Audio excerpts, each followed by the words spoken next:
नई दिल्ली की अपनी सीट भी नहीं बचा पाए अरविंद केजरीवाल। आखिर भारतीय जनता पार्टी ने कैसे पलट दी बाजी, इस वीडियो में आपको बताऊंगा अंदर की बात। नमस्कार, मैं हूं अमित कुमार और आप देख रहे हैं न्यूज पिकल। अब जब दिल्ली चुनाव का परिणाम आ चुका है और हम लोग सबको पता है कि 27 वर्षों के बाद भारतीय जनता पार्टी दिल्ली की सत्ता पर काबिज होने वाली है, तो हम लोग इस वीडियो में बात करेंगे कि आखिर यह संभव हुआ कैसे। यहां दो बातें हम करेंगे, एक तो दिल्ली में भारतीय जनता पार्टी की वापसी कैसे हुई और दूसरा कि अरविंद केजरीवाल अपनी नई दिल्ली सीट कैसे हार गए और बीजेपी की क्या रणनीति थी। मैं आपको सुपर एक्सक्लूसिव ऐसी जानकारी दूंगा नई दिल्ली सीट पर, खास करके नई दिल्ली सीट पर जो अरविंद केजरीवाल की हार हुई तो बीजेपी ने उनका घेराबंदी कैसे किया। सबसे पहले हम लोग बात करते हैं कि आम आदमी पार्टी का दिल्ली में हार का क्या क्या कारण था। ऊपरी तौर पर ये सब लोग जानते हैं कि करप्शन एक बहुत बड़ा मुद्दा था।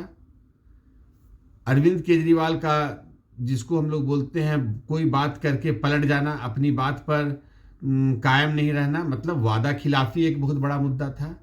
शीश महल एक बहुत बड़ा मुद्दा था। और अरविंद केजरीवाल का स्ट्रेंथ क्या था? अरविंद केजरीवाल का स्ट्रेंथ था रेवड़ी की राजनीति। उन्होंने दिल्ली ही नहीं पूरे देश के आम लोगों को बता दिया कि कैसे फ्री बिजली, फ्री पानी और महिलाओं को फ्री बस राइड देकर चुनाव जीता जा सकता है। लेकिन इस बार अरविंद केजरीवाल अपने ही जाल में फंस गए। अरविंद केजरीवाल की जो रेवड़ी की राजनीति थी उसका काउंटर कर दिया बीजेपी ने। प्रधानमंत्री स्वयं सामने आकर बताए कि जो भी वेलफेयर पॉलिसी चल रही है दिल्ली में, भारतीय जनता पार्टी की सरकार जब आएगी तो उन वेलफेयर पॉलिसीज को कंटिन्यू रखा जाएगा। तो एक तो ये काउंटर हो गया। दूसरा, भारतीय जनता पार्टी ने महिलाओं को 2500 रुपया महीना देने का वादा कर दिया। अरविंद केजरीवाल भी 2100 रुपया महीना देने का वादा किए। तो आप बोलेंगे तो यहां तो बराबरी हो गया। नहीं, बराबरी नहीं हुआ। इसलिए बराबरी नहीं हुआ, खाली 400 रुपये वाली बात नहीं है कि ये 2100 देंगे वो 2500 देंगे। बीजेपी कहीं ना कहीं ये साबित करने में सफल हुई कि आखिर 10 साल के शासन, जब अरविंद केजरीवाल यहाँ शासन कर रहे थे, शासन में थे, तब उस समय उन्होंने 2100 रुपया महीना महिलाओं को क्यों नहीं दिया। इसका ये मतलब है कि केवल वो वोट बैंक की राजनीति करते हैं और जब चुनाव का समय आता है तो अगले चुनाव के लिए वो कुछ ना कुछ वादा कर देते हैं। और दूसरा, पंजाब में वादा करने के बाद भी पंजाब सरकार, जहां आम आदमी पार्टी सत्ता में है, वो वहां की महिलाओं को जो 1000 रुपया महीना देने का वादा की थी उसको अभी तक नहीं निभाया था। तो कहीं ना कहीं लोगों को ये समझ आ गया कि जो रेवड़ी की राजनीति है वो अरविंद केजरीवाल केवल वोट बैंक के लिए करते हैं और उसका काउंटर जो है बीजेपी, और चूंकि केंद्र की भी सरकार है, डबल इंजन की सरकार होगी, तो उनको बीजेपी पर उनका विश्वास बढ़ गया। ये सब जो हम बात कर रहे हैं, ये हम लोग बात कर रहे हैं कि ओवरऑल दिल्ली में आम आदमी पार्टी की हार कैसे हुई। दूसरा, 27 जनवरी को आपको याद होगा कि अरविंद केजरीवाल ने आरोप लगाया कि यमुना का जो पानी हरियाणा से आता है तो हरियाणा में उसमें जहर मिला दिया गया है और उससे सामूहिक हत्या करने का प्रयास कर रही है बीजेपी। और दिल्ली में जो वाटर ट्रीटमेंट प्लांट है, वो वाटर ट्रीटमेंट प्लांट भी उस पानी को, जिसको हम लोग बोलते हैं प्रोसेस करके पीने योग्य बनाना या यूजेबल बनाना, तो वो करने में सक्षम नहीं है वो मशीन। लेकिन भारतीय जनता पार्टी के हरियाणा के मुख्यमंत्री सैनी साहब यमुना के जल को पी कर दिखला दिया और कहीं ना कहीं जो अरविंद केजरीवाल है उनकी साख पर बहुत बड़ा बट्टा लगा कि वो कुछ भी आरोप लगाते हैं। ऐसे भी ये प्रैक्टिकल नहीं था। और हर आम आदमी से भी जब हमारी बात होती थी, फिल्म प्रचार के दरमियान बहुत लोगों से हम लोगों का इंटरेक्शन होता था, तो हम लोग पूछते थे, तो आम आदमी का भी कहना था यह संभव नहीं है। कोई जानबूझकर नदी के पानी में, यमुना नदी के पानी में जहर कैसे मिला सकता है। और जो यमुना नदी का जो पॉल्यूशन का प्रॉब्लम है तो परमानेंट प्रॉब्लम है, बहुत लंबा प्रॉब्लम है। चुनाव के वक्त ही इस मुद्दे को क्यों उठाया गया।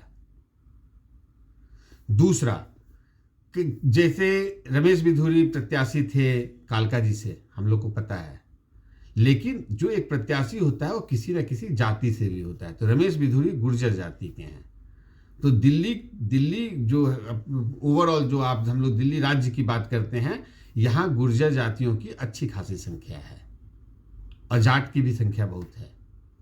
तो जब रमेश बिधूरी को आप बात कर रहे हैं कि बीजेपी इनको सीएम का चेहरा बनाने जा रही है या कुछ ना कुछ इस तरह का आप उन पर आरोप लगा रहे हो, तो जो गुर्जर जाति का जो समूह है वो कहीं ना कहीं इसको नेगेटिव लिया और आम आदमी पार्टी के अगेंस्ट, जिसको बोलते हैं, एकदम लामबंद हो गया। तो गुर्जरों का वोट एक तरफा ज़्यादा से ज़्यादा, मतलब उसका majority of Gurjar votes BJP को मिला। जाट आरक्षण की बात भी वो चुनाव प्रचार के दरमियान किए। और हम लोग को मालूम है कि खुद प्रवेश वर्मा जाट समुदाय से आते हैं और दिल्ली देहात जिसको बोलते हैं, वहाँ सैकड़ों ऐसे गांव हैं जहाँ जाटों की आबादी सबसे ज़्यादा है और कई विधानसभा में वो हराने और जिताने के लायक उनकी संख्या है। जब चुनाव से पहले चुनाव के बीच में आप इस तरह की बात करते हैं तो ये उस कम्युनिटी को भी पसंद नहीं आया। वो समझ गए कि कहीं ना कहीं अरविंद केजरीवाल राजनीति कर रहे हैं। तो जाटों का भी समर्थन अरविंद केजरीवाल को नहीं मिला। और जो वादा खिलाफी की मैं बात कर रहा हूं, ये सब आम परसेप्शन है। इन सब कारणों से बीजेपी को तो अंदर अंदर पता चलने लगा था, बीजेपी के शीर्ष नेता बहुत कॉन्फिडेंट थे कि वो दिल्ली जीत रहे हैं। हालांकि जब फील्ड में हम लोग घूमते थे तो कांटे की लड़ाई दिखती थी, क्योंकि ऐसे भी जब परिणाम आया तो हम लोग बोल सकते हैं 43% के आसपास आम आदमी पार्टी को वोट मिला और 48% के आसपास भारतीय जनता पार्टी को मिला। तो ये जो डिफरेंस इतना कम है, तो इसको आप फील्ड में जब खाली बातचीत और कम्युनिकेशन के बेसिस पे आप यही पता लगा सकते हो कि लड़ाई कड़ा है। क्योंकि जब तक आप स्पेसिफिक सर्वे नहीं करते हो या खाली कम्युनिकेशन और आपस में लोगों से इंटरेक्ट करके अगर आप इलेक्शन को समझने का प्रयास करोगे तो आपको दिखेगा कि गैप बहुत कम है, लेकिन आपको ज़्यादा अंदाज़ा नहीं लग सकता है। तो बीजेपी को पता था कि इस बार आम आदमी पार्टी का कोई लहर नहीं है, कांटे का मुकाबला है। अगर अच्छा रणनीति अगर हम बना लें तो अरविंद केजरीवाल खुद घिर जाएंगे, और यही हुआ। लेकिन बीजेपी को जब यह पता चल गया कि कहीं ना कहीं उसके पास एज है और दिल्ली की सत्ता में वो वापसी कर सकती है, उसके बाद बीजेपी एक अच्छा रणनीति बनाई, केवल और केवल कि अरविंद केजरीवाल कैसे हारेंगे ये इंश्योर करना चाहती थी बीजेपी।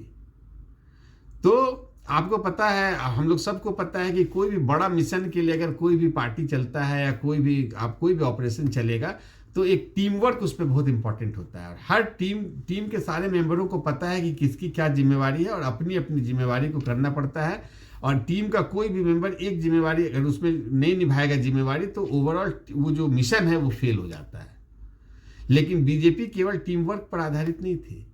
जो हम लोग जो लगातार से जानते हैं कि जो उनका मंडल अध्यक्ष है या उनका जो ऑर्गेनाइजेशन है या फिर जो विधानसभा का जो इंचार्ज है, प्रभारी है, और हम लोग को मालूम है कि पॉलिटिकल मैनेजमेंट को देखने के लिए भी हर 2 विधानसभा पर बड़े नेताओं को लगाया गया था। ये तो पूरे दिल्ली स्तर पर इस तरह की जो चल रही थी, जो उनकी रणनीति, वो तो चल ही रही थी। जैसे अब नई दिल्ली सीट की बात करेंगे तो नई दिल्ली में प्रवेश वर्मा बीजेपी के प्रत्याशी थे। उनको जब लोकसभा चुनाव के वक्त ही बता दिया गया था कि आप विधानसभा का चुनाव जो है नई दिल्ली से अरविंद केजरीवाल के अगेंस्ट लड़ेंगे, उसकी तैयारी आप शुरू कर दीजिए।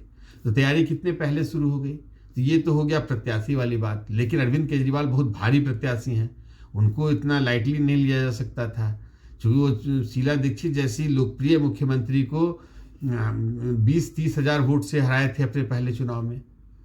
तो ये हम लोग ये बीजेपी को पता था कि उनका स्ट्रेंथ है उस इलाके में। तो उनको हराने के लिए जो छोटा छोटा, हम लोग बोलते हैं छोटा छोटा, हर चीज़ पर काम किया गया। फिर हम लोग बात करेंगे संघ का रोल। तो संघ का रोल जो था वो केवल नई दिल्ली तक सीमित नहीं था, पूरे दिल्ली के हिसाब से ड्राइंग रूम जो मीटिंग्स है वो बहुत दिन से कंटिन्यू था। और जो ड्राइंग रूम मीटिंग्स जो संघ के जो स्वयंसेवक कर रहे थे, उसमें उनको क्या बात करना है इसका पूरा तैयारी किया गया था। और पूरा होमवर्क करने के बाद उनको एक लिटरेचर दिया गया था कि इन सब्जेक्ट्स पर आप उस ड्राइंग रूम मीटिंग्स में बात करेंगे। क्योंकि बात करना एक चीज़, वोट के लिए हर घर हर आदमी के पास जाना एक चीज़, लेकिन उसको उसका माइंडसेट बदल के अपने पक्ष में वोट करवा लेना दूसरा चीज। तो उसके लिए आप खाली हवा में अगर जाएंगे और लोग से मिलेंगे और केवल अपील करेंगे कि भारतीय जनता पार्टी को आपको वोट देना है, भारतीय जनता पार्टी को आपको वोट देना है, या जो सार्वजनिक सभा में या मैनिफेस्टो में जो बीजेपी कह रही है वही बात दोहराएंगे, तो उसका ज़्यादा प्रभाव नहीं पड़ता है। तो ड्राइंग रूम में क्या बातचीत होगी, इसके लिए पूरा लिटरेचर तैयार किया गया था। तो ये भी, लेकिन बात जो हो रही है पूरे दिल्ली की बात हो रही है, केवल नई दिल्ली विधानसभा की बात हम लोग नहीं कर रहे हैं अभी। तो आखिर नई, अच्छा, इसके अलावा नई दिल्ली विधानसभा में अलग क्या हुआ, ये मैं बताऊंगा इस वीडियो में, आप बने रहिए अंत तक। तो इसके अलावा अरविंद केजरीवाल जो लगातार बोलते आए थे कि उनको बड़ा गाड़ी नहीं, बड़ा बंगला नहीं चाहिए, गाड़ियों का काफिला नहीं चाहिए, वो आम आदमी हैं और उनका पहनावा सब कुछ आम आदमी के जैसा ही दिखता था, तो इस पर भी बहुत बड़ा डेंट लगा था। तो उनका क्रेडिबिलिटी कहीं ना कहीं तो कम होता जा रहा था। शीश महल का प्रचार प्रसार जिस तरह से बीजेपी की, उसमें चुनाव के दरमियान हालांकि संजय सिंह और राघव चड्डा इन लोगों ने इस तरह का माहौल बनाया कि शीश महल को हम देखने जा रहे हैं, दिखलाने जा रहे हैं, लेकिन तब तक सब कुछ लेट हो चुका था और अब दिल्ली के लोगों को पता चल गया था कि आम आदमी पार्टी केवल एजेंडा बनाना जानती है और सच्चाई से दूर दूर तक इनका वास्ता नहीं है। लेकिन इसके बाद भी चूंकि इनका बेस इतना स्ट्रांग था, और हम लोग सबको मालूम है कि दलित वोट्स और मुसलमान वोट, ये एक तरफा, जिसको मेजोरिटी बोलते हैं, मुसलमानों का तो एक तरफा आप बोल सकते हैं, दलित का जो मेजोरिटी ऑफ वोट्स है वो आम आदमी पार्टी के साथ था। तो इसको भेदना बहुत जरूरी था दिल्ली जीतने के लिए। चूंकि हम लोग बार बार बात करते हैं कि 12 सीट यहाँ एससी रिजर्व है और 8-9 सीट जो है मुस्लिम डोमिनेटेड है, तो इन सीटों में बीजेपी का जीतना लगभग असंभव है। आज तक ऐतिहासिक रूप से बीजेपी इन सीटों को कभी जीत नहीं पाई थी। तो अगर अब बचे हुए सीट की बात करेंगे तो, और अब जो अभी परिणाम आया उसमें भी मुस्लिम सीट्स में 1 सीट मुस्तफाबाद में बीजेपी को सफलता मिली और 12 में 4 एससी सीट्स पर बीजेपी को सफलता मिली। इतना मिनट, जिसको बोलते हैं मिनट प्लानिंग, सब कुछ करने के बावजूद, इससे आप अंदाजा लगा सकते हैं कि अरविंद केजरीवाल के पक्ष में मुस्लिम कितने 100% मुस्लिम लामबंद थे। चूंकि वहां जीत का मार्जिन अगर आप देखेंगे, सीलमपुर में 42,000 के आसपास था, मटिया महल में 42,000 के आसपास था।